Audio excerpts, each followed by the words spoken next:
You cannot outsmart your self-image. You cannot outsmart your self-concept. So the conception that you have about yourself, these are the laws that determines what kind of thing that you can get in life. The image that you have about yourself, the conception, the image that you build for yourself. These are the one that determines what other thing that you can do in life, what other thing that you can have. So you can't have abundance if your self-image does not reflect abundance. So it always goes like that. The self-image or the conception that you have about yourself or what determines the thing you can have. Okay?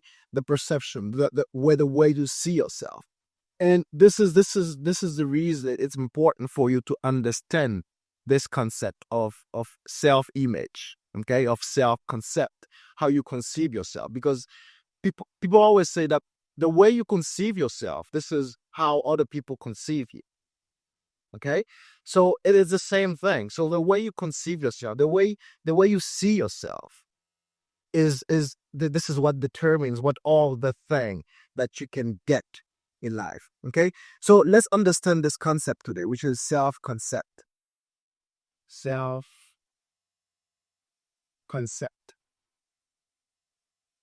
Okay, so for us to understand that, we always say on our videos, and if you go watch any of them, you see that we always say that we as a human being,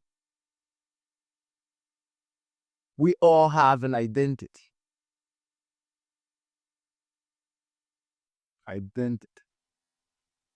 And this identity, this is how we experience the world. This is how we perceive the world. And we call the world external fact. Okay? So your identity is the lens on which you see the world, on which you experience the world. Okay? And we always experience the world by confirming who we are. Okay? Now, we always say as well that an identity is always based on belief. Okay? So belief or the primary thing on which any identity is built. My identity, the one you have, the one your husband and wife have, the one your kids have. So the belief, they are the primary bricks on which your identity is built upon. Okay? Now there are two kinds of belief. We have the core belief, and we have the secondary belief.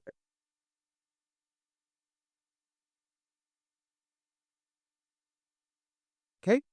Now, we always say a core belief is a belief on which your identity is based and on which other beliefs are for. Upper. Okay? The core belief is a belief that you have on which your identity is built up. And most of these core beliefs, we've got them from either childhood or from a big emotional, or from a big emotional event that you had in your life. Okay? And on this big emotional event, we have what we call trauma as well. Okay? So these beliefs are being stored in your subconscious mind. Now, there are two things here for you to understand.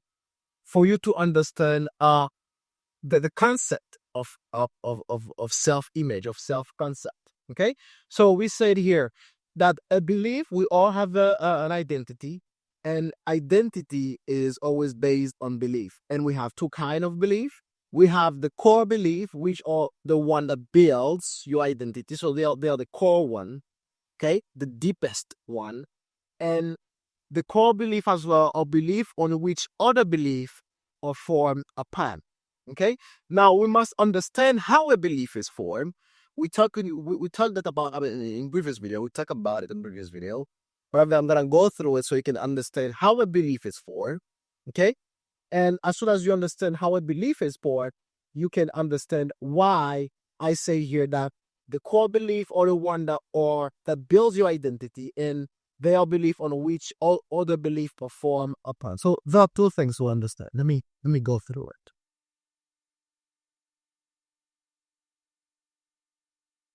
So what is a belief and how is it formed? So a belief, okay, we said that we can have belief about ourselves,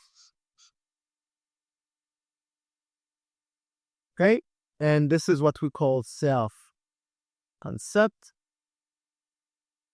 And we also have belief about the world. Okay? Now, the belief that we have about ourselves and the world, they are divided. So we have a core belief and we have a secondary.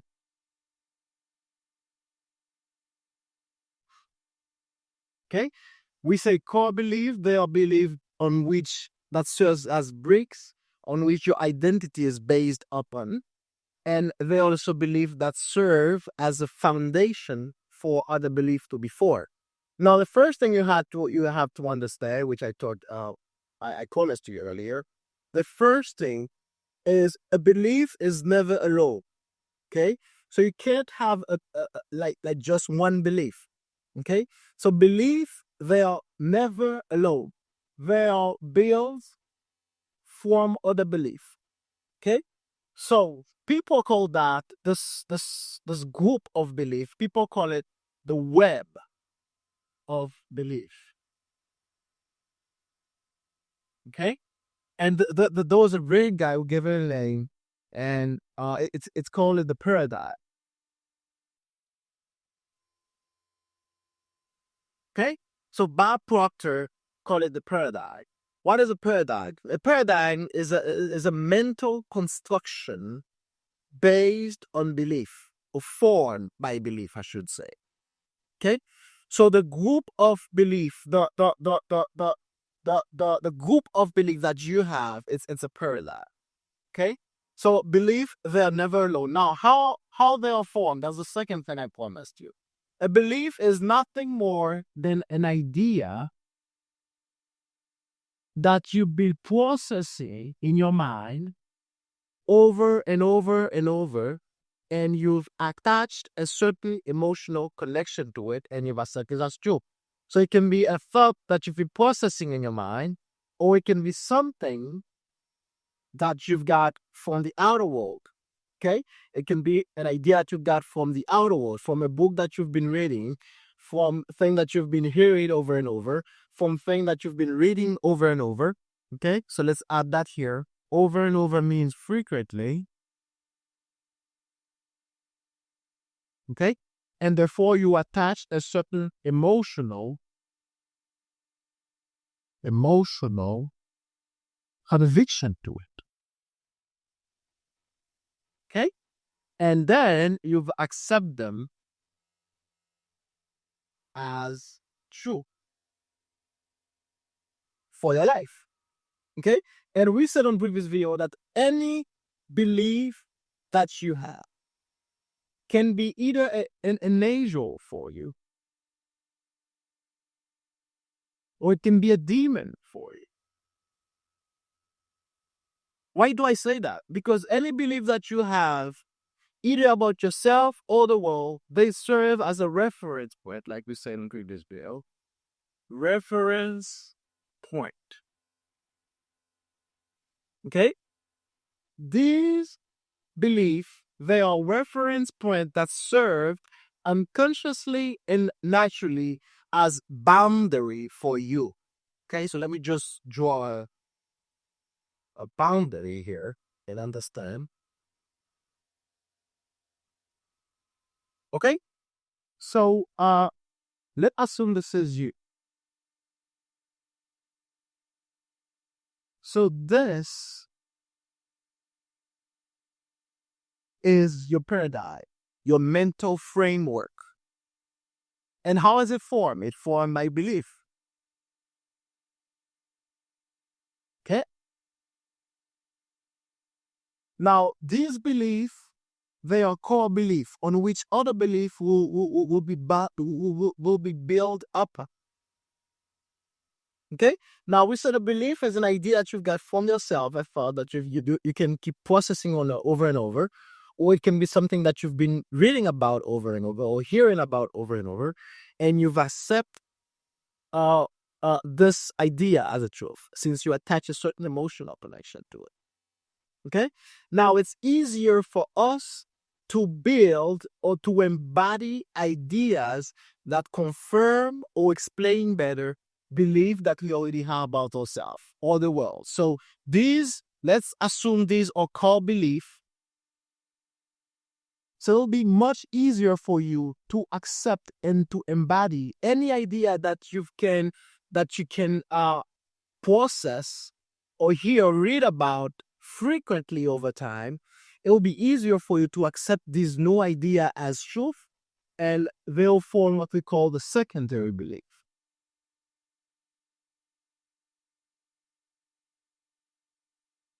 And what does this belief do?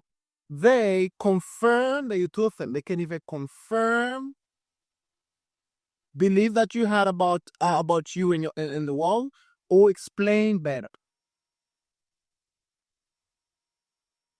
That's the reason people have confirmation bias, because as soon as they have a belief that they got from their childhood or from a big emotional experience that they had, they always loop, and they always more suggestible to accept and embody new belief that can confirm or explain better this core belief.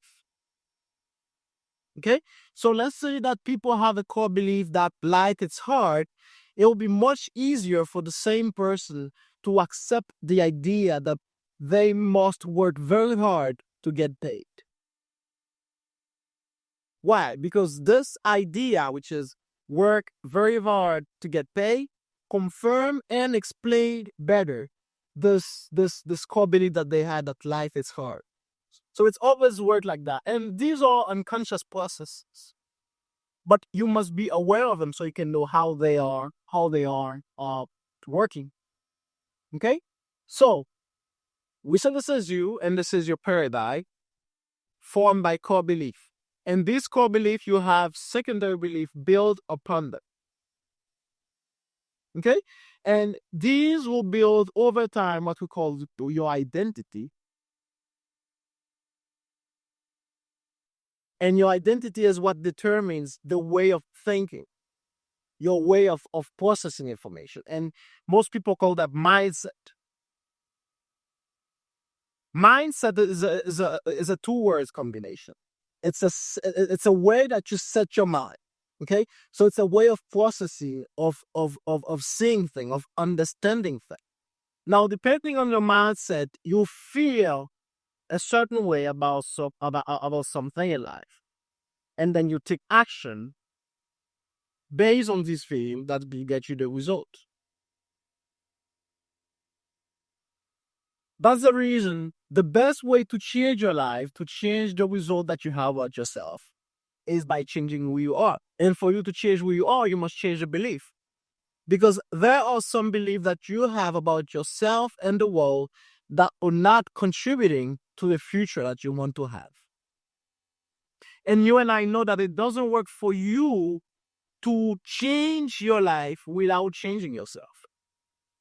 Because the life that you have right now, I always say that this is the result. The life that you have right now, it's always a reflection of who you are. Okay? Because the external world is always a reflection of the internal world. So the importance of you of understanding that, which is self-concept, is because the conception, the belief that you have about yourself, they are reservoir, they are recipients that determines what are the things that you can have in life. Okay? And you cannot get more than you are. So this is your self-concept. And these are the things that we have in life. So you cannot have more than that because this is the limit. Now, the interesting thing is we created these beliefs unconsciously. And as soon as they are created and stored in our subconscious mind, they are the one that guides your life. They are the one that determines who you can be, who you cannot be, what you can do, what you cannot do, and what you can have and what you cannot have. Because you and I know that 95% of the thing that we do it based on the content we have on our subconscious mind, not with what we want. Okay? So, this is the limit that you put over yourself, the concept. Because how you conceive yourself to be, how you see yourself, this is what you get. And let me show you something that is also very important for you to grasp and understand.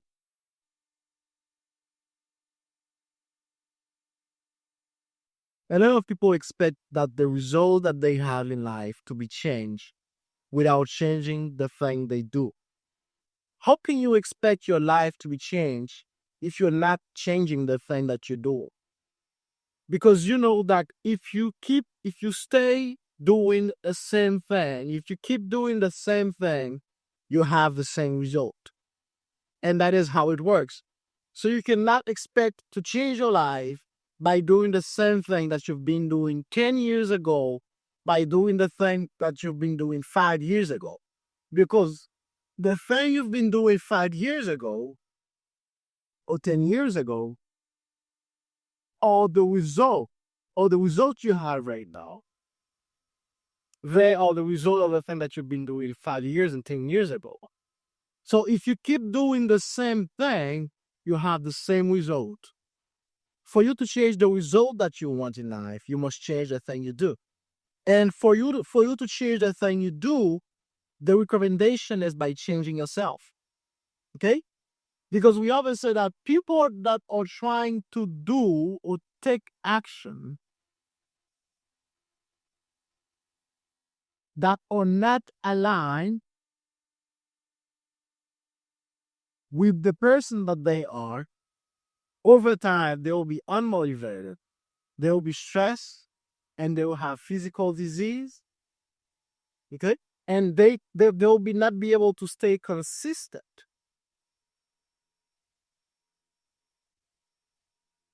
Okay? Because for you to change, you must change who you are. You must change the identity that you have. Because we always say that some of this belief that you have right now, they are not useful for you. They are not contributing to the results that you're looking for. Okay?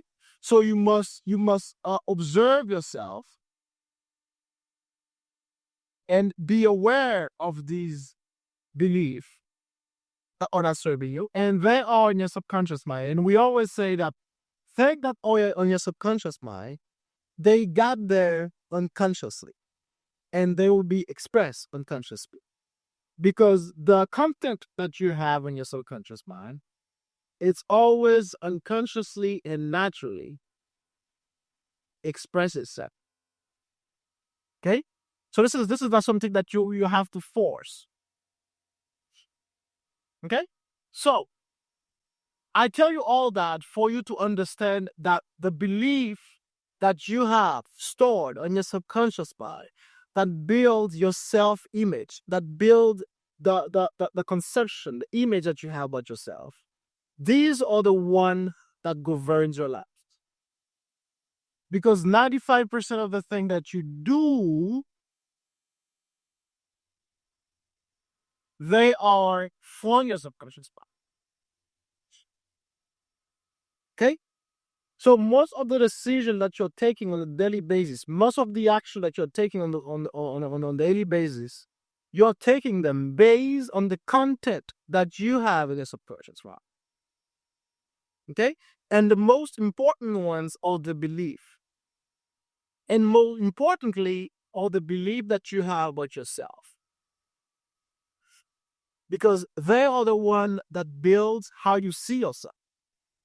And how you see yourself will unconsciously naturally determines who you can be, what you can do, what you can have. Okay? So it's very important for you to understand the concept of self-image. Because as soon as you understand it, you have a different, let me just put it here. We just move that on.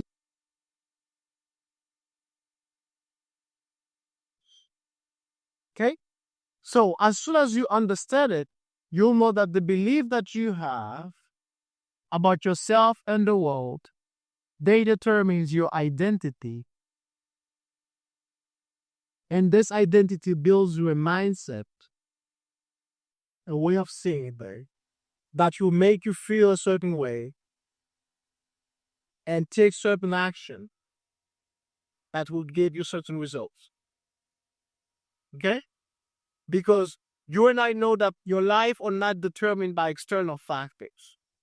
Things that are created by nature and other person, they cannot determine your future because they are external factors. Now, what determines your future, your life, your result is the thing you do. Okay? So your choice towards that external factor. So the external factor is here for you as an opportunity. We always say that. For you to express yourself. And most likely when people try to build a new identity by building new belief about themselves and the world, as soon as they have an opportunity, what we call the external factor, what other people call problem, what other people call test, as soon as they have one presented, they take action based on the identity they have, not on the one that they're trying to build. That's the reason, even though you say, okay, from now on, I'm gonna go to the gym. And then when it's raining, you don't go. And you say, no, this is the rain, man. I would have go, but this is just the way. It's not the rain, it's you. Because this is the decision you take. This is the choice you make towards that external factor. Okay? Even though it's hard for you to accept, but that is the truth. If you say, okay, from now on, I am a person that will save and invest my money. And as soon as an external factor presented itself and you don't do it and you accuse it, you say, this is just the cause. The idea save this money and invest it. That is not the cause. That was an opportunity for you to express who you are by the choice you made towards that decision. It's hard for people to accept, but that is the truth. Because as soon as you take a decision to change your life by changing the identity that you have, by changing the belief that you have, you always have these tests. You always have these opportunities, we call them, for you to express who you are by the choice you're going to make towards them. Okay? So that's the importance of you of understanding this concept of self-image and self-concept. So I hope this video helps you to understand life and yourself better. And it can help you as well to change the life. Okay? To change the result that you have in your life. I hope it helps.